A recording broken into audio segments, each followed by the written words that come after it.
গত 15ই আগস্ট বৃহস্পতিবার স্বাধীনতার মতন সুন্দর দিনে যদিও কলকাতা আরজি করে যে ডাক্তারকে রেপ এবং খুনের মতন ঘৃণ্যকর ঘটনা ঘটেছিল, তারপরে সেই স্বাধীনতা কখনোই সুন্দর ছিল না।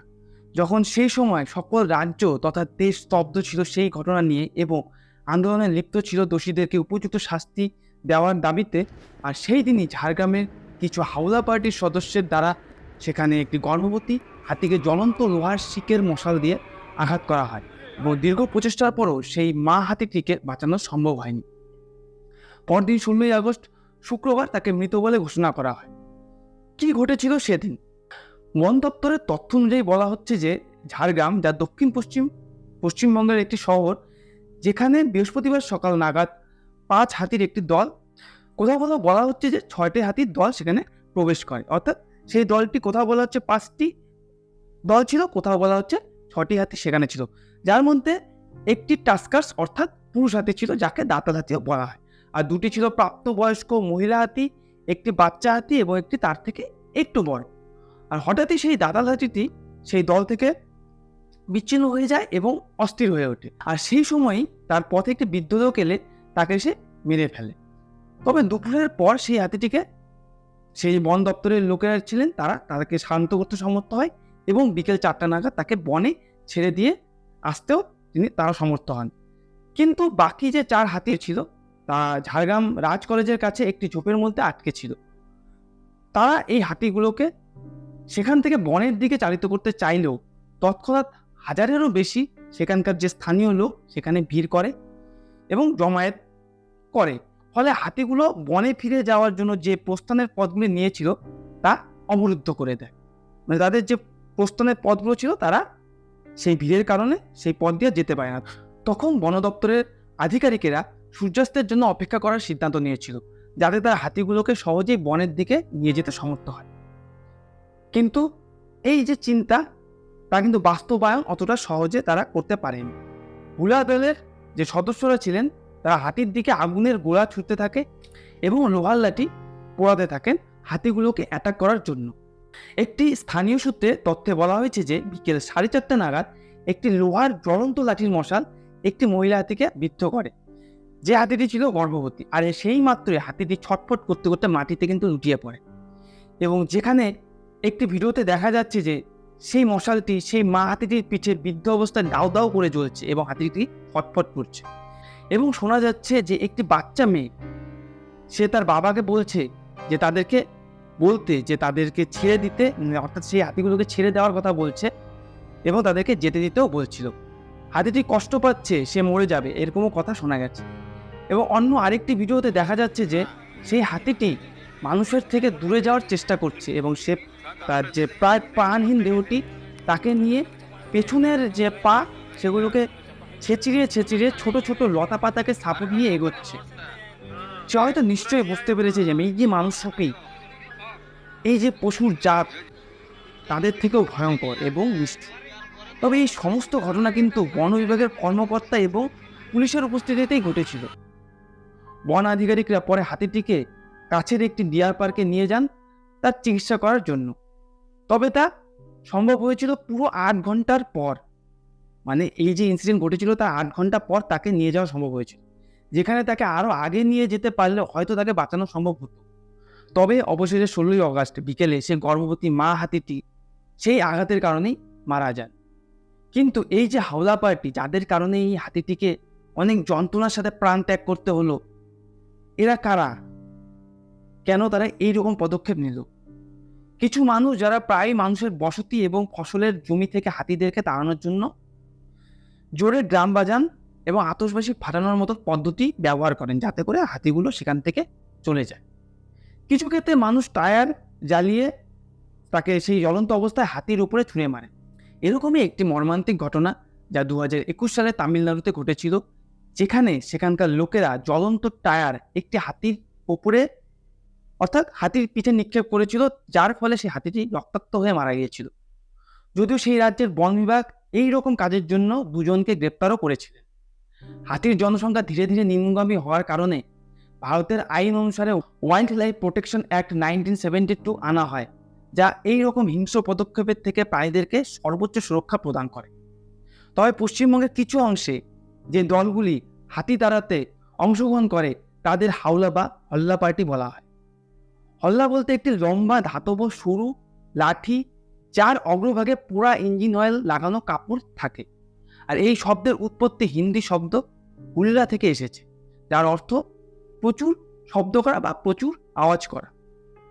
একটি হুল্লা পার্টিতে সাধারণত 25 থেকে 50 জন সদস্য থাকে, যাদের সাথে এই হুলা লাঠি এবং ঠাস লাইট থাকে, যেগুলির দ্বারা তারা পশ্চিমবঙ্গের দক্ষিণের জেলাগুলিতে হাতিদেরকে মানব বসতি অর্থাৎ লোকালয় থেকে দূরে রাখে।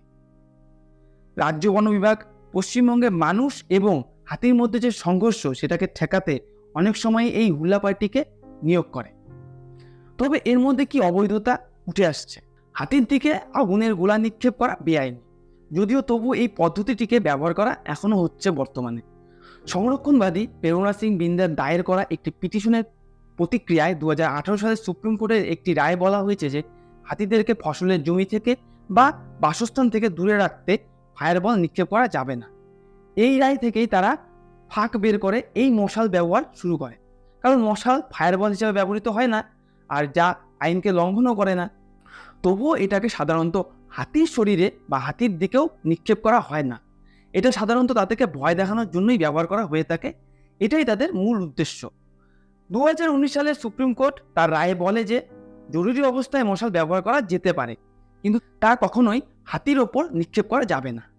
আইন বিরুদ্ধ কাজ কঠোরভাবে মোকাবিলা করা হবে, বন বিভাগ শীর্ষ আদালতকে এর পূর্বে আশ্বস্ত করেছিল।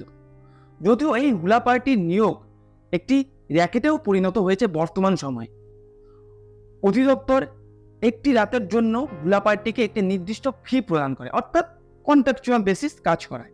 এমনকি হুলা পার্টি নিয়োগের জন্য যে একটি টেন্ডার প্রক্রিয়াও সেখানে রয়েছে, যেখানে এটি এমন একটি পর্যায়ে পৌঁছে গেছে যে এই যে হুলা পার্টির সদস্যরা হাতি যাওয়ার পথকে আটকে দেয়।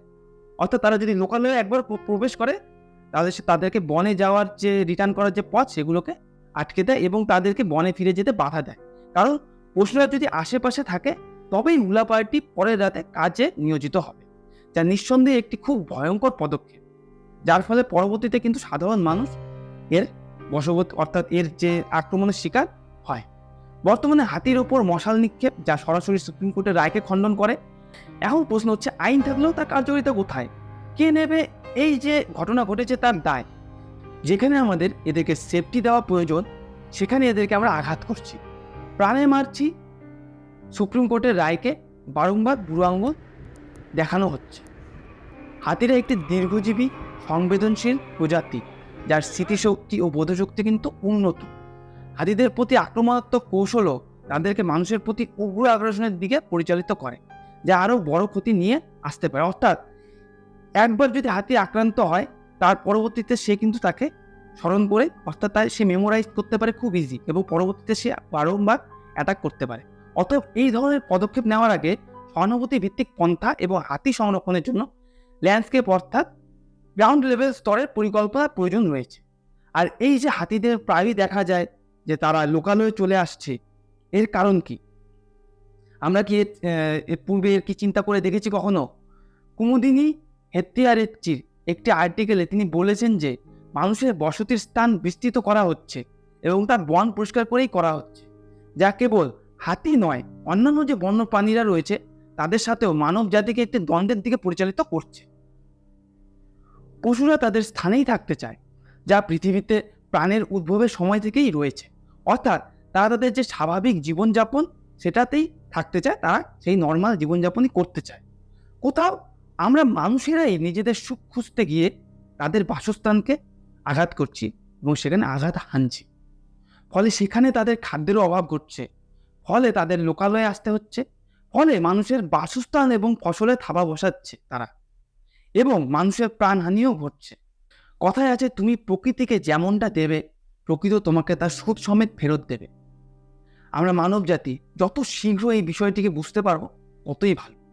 এখন অপেক্ষা এই যে গর্ভবতী হাতিটিকে নৃশংসভাবে হত্যা করা হলো, এর প্রতিক্রিয়াস্বরূপ প্রকৃতি আমাদেরকে কি ফেরত দেয়, কি ভয়ঙ্কর পরিস্থিতির সম্মুখীন হতে হয় আমাদের মানব জাতিকে।